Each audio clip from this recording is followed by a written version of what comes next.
Did you know that I worked in the fields for a while? No. Like in the orchards for like 4 years. My dad is a farm labor contractor, and when I was in high school, he wanted me to learn the value of a buck, even though I already had a job.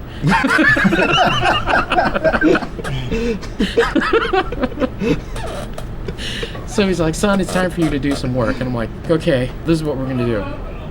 He's like, I'm gonna put you in the fields. However, to be respectful to my men, I can't let you be a lemon picker.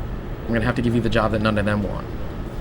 You will be in charge of cleaning up the orchards. So you're just gonna have to go through each row and pick up all their shit, like cans and whatnot. It's like it's an extra bonus for our clients. So we show up my first day, he gives me a trash bag, and he gives me a knife. I'm like, what the hell's this for? He's like, this is the part where you get to fashion your own stick. You need to pick up the stuff somehow. I'm all, Dad, couldn't you just buy me one? Jesus, son. And he whacks off a piece of lemon tree and starts sharpening the end of it so that I can freaking puncture stuff. And he gives it to me and then takes off. So began my first day.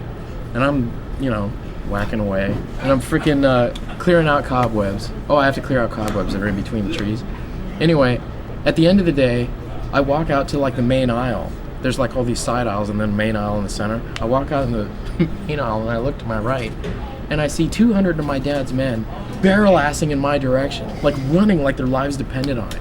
And I look over and I see these 2 green vans coming towards us. And all the men as they're passing me are screaming, La Migra, La Migra! And I was just, high freshman Spanish, but I surmised that might mean immigration. Yet that didn't stop me from running balls out with them. I don't know why, but it totally scared the shit out of me. I mean, I'm a freshman, and I see these 200 guys running with these vans just careening towards us, so I just start...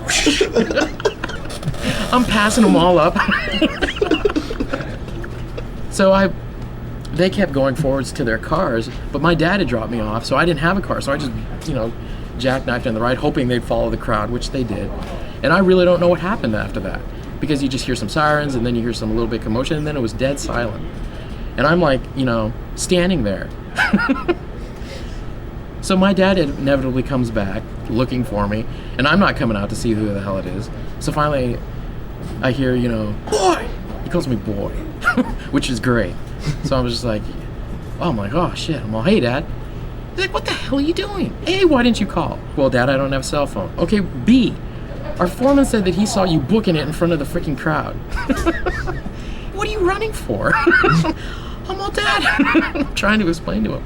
You are a freaking citizen. They don't give a shit about you. What the hell were you doing in that tree? I was like, kind of...